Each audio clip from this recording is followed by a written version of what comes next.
Assalamualaikum warahmatullahi wabarakatuh. Perkenalkan, nama saya Rumiati, prodi S1 Farmasi tingkat 2 semester 4. Nah, di sini saya akan presentasikan tugas kuliah saya, itu mata kuliah imunologi. Di sini yang saya akan presentasikan itu materi infeksi imun. Nah, di sini kita akan pelajari tentang sistem imun, kemudian bagaimana sih infeksi itu bisa merusak sistem imun kita, kemudian apa tanda-tanda yang akan timbul, kemudian bagaimana mekanisme sehingga bisa terjadi infeksi imun dalam tubuh kita, kemudian yang ketiga bagaimana kita menjaga sistem imun kita. Dan di sini di materi saya nanti ada beberapa cara menjaga sistem imun kita, cara menjaga sistem imun kita. Baik, di sini yang pertama itu materi kita yang pertama itu tentang sistem imun. Nah, apa sih itu sistem imun? Jadi sistem imun itu merupakan sistem pertahanan tubuh untuk melindungi dari berbagai mikroorganisme jahat penyebab infeksi atau penyakit. Nah, kemudian fungsi sistem imun. Jadi apa sih fungsi sistem imun itu dalam tubuh manusia?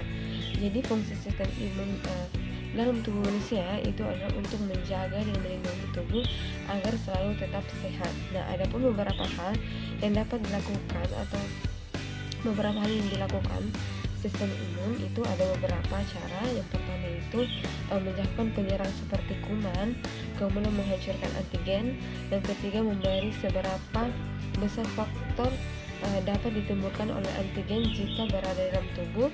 Kemudian keempat, menyembuhkan kerusakan yang terjadi dalam sel tubuh kita. Kemudian keempat, beradaptasi dengan tantangan baru. Kemudian yang kelima itu antigen yang dilindungi oleh sistem imun tubuh kita itu ada beberapa. Yang pertama itu ada bakteri, virus, jamur yang menyebabkan infeksi, parasit, dan kemudian sel kanker. Sistem imun atau sistem pertahanan tubuh. Jadi dalam tubuh manusia, sistem imun atau sistem pertahanan tubuh itu terdiri dari 3 garis pertahanan yang menjaga diri kita dari berbagai mikroorganisme penyebab infeksi ataupun penyakit. Dan di sini garis pertahanan pertama itu adalah kulit. Jadi kulit adalah garis pertahanan pertama yang memberikan perlindungan tubuh. Kulit ditutupi oleh sel-sel epitel yang sangat rapat pada kulit normal sehingga tidak dapat ditembusi oleh bakteri dan virus. Kulit normal tidak dapat ditembusi oleh bakteri dan virus. Mikroorganisme ini hanya dapat masuk jika kulit dalam keadaan terluka. Kemudian garis pertahanan yang kedua. Garis pertahanan kedua itu dikenal dengan fotosintesis. Jadi fotosintesis itu adalah sel-sel fotosintetis akan menelan atau mencerna benda asing yang masuk ke dalam tubuh. Ini dilakukan oleh sel darah putih yaitu neutrofil, monosit, ionosinofil, dan sel pembunuh alami. Kemudian bagaimana mekanismenya itu? Itu caranya sel yang dirusak antigen membuat sel akan mengirim sinyal kimiawi yang memberikan sel fagosit untuk datang, dan sel fagosit ini akan memasukkan jaringan yang terinfeksi lalu menahan dan mencerna semua mikroba. Kemudian yang ketiga itu garis pertahanan yang ketiga. Jadi garis pertahanan yang ketiga itu adalah merupakan sistem imun yang adiktif yang mengambil alih jika sistem pertahanan pertama dan kedua itu tidak dapat mencerna atau tidak dapat membunuh mikroorganisme, maka sistem pertahanan ketiga yang maju. Di sini sistem pertahanan ketiga itu akan menghancurkan mikroorganisme dan memberikan reaksi atau respon yang tepat. Jadi di sini dia akan mengenal, kemudian menetralkan, memetabolisme atau menyingkirkan tanpa menimbulkan kerusakan pada jaringan sendiri. Kemudian mekanisme reaksi tersebut ditentukan komponen sistem imun dari dalam jaringan limfoid. Nah, selanjutnya infeksi. Nah, apa sih itu infeksi? Infeksi adalah penyakit yang disebabkan oleh mikroorganisme yang berukuran sangat kecil. Nah, di situ ada beberapa seperti virus, bakteri, jamur, parasit, dan protozoa. selanjutnya itu mikroorganisme masuk ke dalam tubuh. Nah, bagaimana mikroorganisme masuk ke dalam tubuh manusia? Pada materi ini ada beberapa yang saya paparkan. Yang pertama itu bakteri. Jadi infeksi bakteri adalah kondisi ketika bakteri masuk ke dalam jaringan tubuh dan berkembang biak serta menyebabkan peradangan. Nah, penyakit ini bisa menyerang bagian tubuh manapun. Kemudian mulai dari kulit, paru-paru, saluran cerna, kandungan kemih, hingga otak.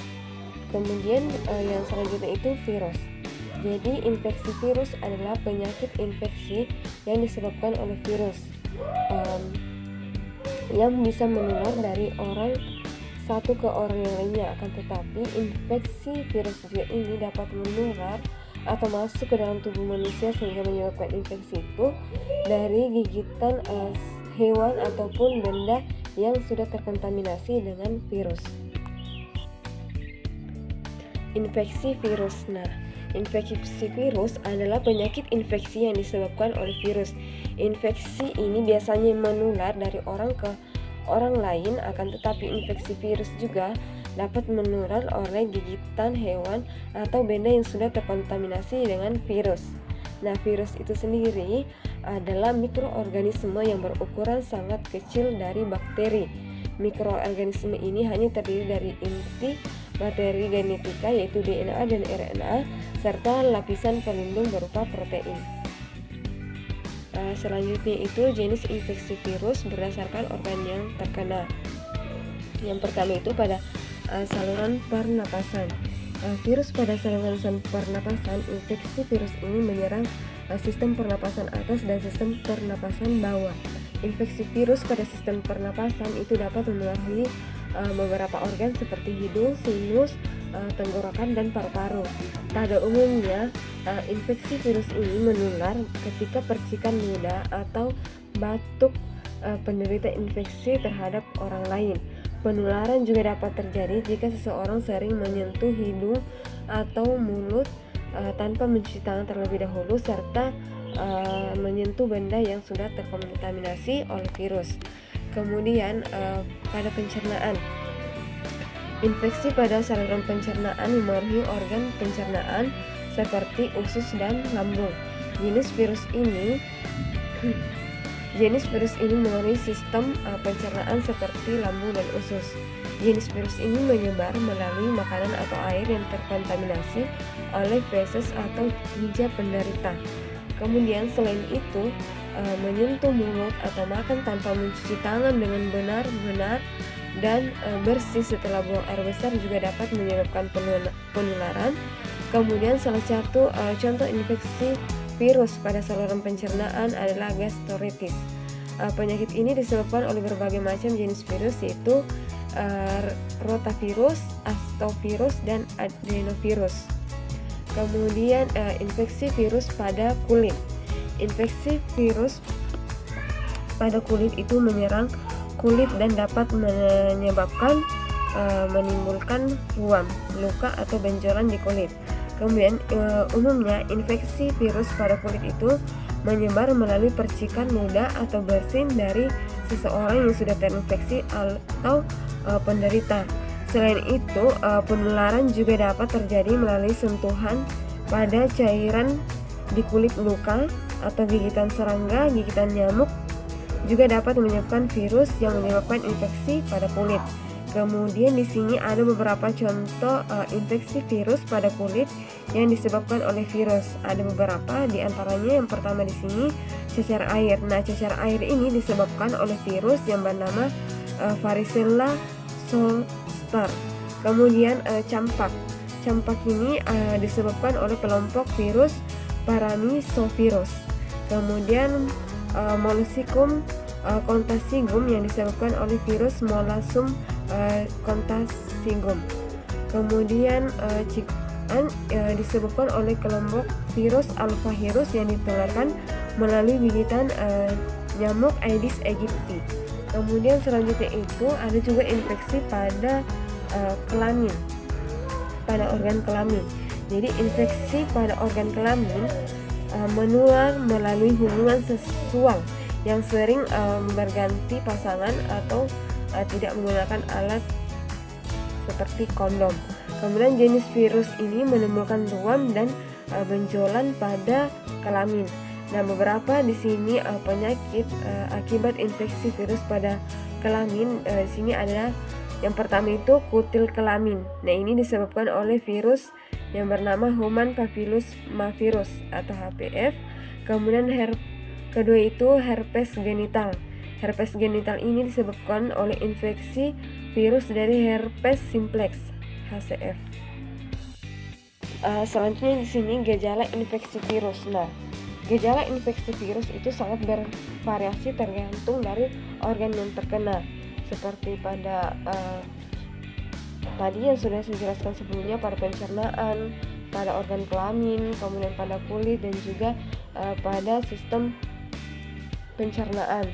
Nah, di sini gejala infeksi atau gejala infeksi virus itu beberapa gejala diantaranya yang umum itu seperti yang pertama demam, batuk, pilek, kemudian bersin-bersin, sakit kepala, nyeri otot dan sendi, kemudian diare, kram perut, mual atau muntah, hilang nafsu makan, kemudian penurunan berat badan, juga dapat menyebabkan penyakit kuning, kemudian benjolan di atas permukaan kulit, kemudian ruam pada kulit, juga ruam pada kelamin, kemudian nyeri ketika membuang air kecil, kemudian urin berwarna gelap dan pendarahan.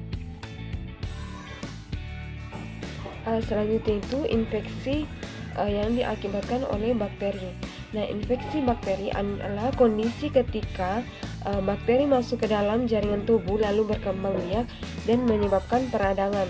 Penyakit ini biasanya menyerang bagian tubuh manapun, mulai dari kulit, paru-paru, saluran cerna, kandungan kemih, hingga pada bagian otak. Selanjutnya itu mekanisme terjadinya infeksi bakteri. Yang pertama itu bakteri masuk ke dalam tubuh melalui berbagai tempat, misalnya luka pada bagian muka, hidung, mulut, atau mata. Saat terjadi infeksi bakteri, sistem kekebalan tubuh akan berusaha membunuh bakteri. Kemudian yang kedua itu proses inilah yang kemudian menyebabkan demam, kemudian menggigil, lemas, tanda-tanda peradangan seperti nyeri, bengkak, dan kemerahan. Selanjutnya itu cara penularan infeksi bakteri. Nah, infeksi bakteri itu dapat menular dari berbagai cara. Yang pertama itu adalah hubungan seksual. Hubungan seksual baik melalui vagina, mulut maupun anus. Kemudian kedua itu percikan ludah atau percikan ludah dari penderita yang sudah terinfeksi oleh bakteri. Kemudian yang ketiga itu ketika batuk, berbicara ataupun bersin. Kemudian yang keempat itu kontak dengan benda yang sudah terkontaminasi. Kemudian yang kelima seperti handuk, kemudian gagang pintu, kemudian menyentuh mulut, mata atau hidung tanpa mencuci tangan terlebih dahulu. Kemudian yang keenam konsumsi makanan atau air yang belum terjamin kebersihannya. Kemudian yang keenam konsumsi daging atau telur yang tidak dimasak sampai benar-benar matang. Kemudian yang terakhir itu adalah gigitan nyamuk atau cakaran hewan. Selanjutnya itu gejala infeksi bakteri. Jadi gejala yang ditimbulkan akibat infeksi bakteri pada sistem imun itu pada setiap orang itu berbeda-beda, tergantung pada organ tubuh terinfeksi dan jenis bakteri penyebabnya. Nah, di sini ada beberapa gejala umum yang dapat dialami oleh penderita infeksi bakteri. Yang pertama itu seperti demam, batuk, bersin, mual, muntah, diare, dan kemudian selain gejala yang ada di atas, ada beberapa gejala spesifik yang dapat dialami ketika seseorang menderita infeksi bakteri pada kulit. Nah, di sini tuh seperti ruam, kemerahan, pembekakan, nyeri, benjolan yang berisi nanah, dan juga rasa gatal. Selanjutnya itu beberapa penyakit infeksi bakteri dan jenis bakteri penyebabnya. Jadi di sini pertama itu ada antraks, itu disebabkan oleh bakteri Bacillus anthracus. Kemudian kedua itu demam rematik, ini disebabkan oleh bakteri Streptococcus tipe A. Kemudian yang ketiga itu ada tuberculosis. Nah, tuberculosis ini disebabkan oleh bakteri Mycobacterium tuberculosis. Kemudian yang keempat itu ada pneumonia yang disebabkan oleh bakteri Streptococcus pneumoniae atau Mycoplasma pneumoniae. Kemudian yang kelima ada vaginosis bacterialis. Ini disebabkan oleh bakteri anaerob. Kemudian di sini ada penyakit meningitis. Nah, meningitis ini disebabkan oleh infeksi bakteri Streptococcus grup B. Juga Neisseria meningitis atau Listeria monotogenesis. Kemudian yang berikutnya itu ada penyakit gonorer, itu disebabkan oleh bakteri Neisseria gonorrhoeae. Kemudian tetanus. Tetanus ini terjadi akibat infeksi bakteri Clostridium tetani. Kemudian terakhir itu ada demam. Nah, demam itu disebabkan oleh bakteri Shigella borneti. Selanjutnya di sini itu ada beberapa tanaman herbal yang dapat meningkatkan imun kita sehingga kita dapat terbebas atau kita dapat terjauhi oleh infeksi dari mikroorganisme seperti virus dan bakteri. Nah, tanaman herbal di sini itu yang pertama seperti jahe merah. Jadi jahe merah itu banyak digunakan sebagai obat untuk melegakan tenggorokan dan sistem pernapasan. Ini dikarenakan jahe merah itu memiliki kandungan flavonoid. Flavonoid di sini berfungsi sebagai antiinflamasi. Selain itu, beberapa kandungan pada jahe juga dipercaya dapat meningkatkan imun bila dikonsumsi secara rutin. Kemudian tanaman herbal yang kedua di sini ada kencur. Nah, kencur mampu meningkatkan kualitas sistem pernapasan agar berfungsi dengan baik. Selain itu, kandungan antioksidan yang tinggi sangat bermanfaat untuk meningkatkan efek buruk dari radikal bebas dan virus dari tubuh. Oleh sebab itu, kencur sangat cocok digunakan untuk meningkatkan sistem imun kita. Kemudian tanaman herbal yang selanjutnya itu jintan hitam. Tanaman ini sering digunakan sebagai ramuan untuk mengobati berbagai penyakit. Kandungan senyawa yang dimiliki jintan hitam ini memiliki antiinflamasi dan antioksidan yang sangat ampuh untuk menyebabkan penyembuhan dari peradangan serta menangkal radikal bebas. Oleh sebab itu, jintan hitam sangat digunakan dan sangat cocok digunakan untuk memperkuat sistem imun kita. Kemudian selanjutnya di sini yang terakhir itu ada temulawak. Nah, temulawak itu selain sebagai anti peradangan, temulawak juga memiliki fungsi antibakteri dan antivirus yang membuatnya semakin ampuh dan dapat meningkatkan sistem imun kita sehingga kita dapat jauhi oleh infeksi yang disebabkan oleh bakteri, virus maupun mikroorganisme lainnya pada sistem imun kita. Sekian dan terima kasih. Wassalamualaikum warahmatullahi wabarakatuh.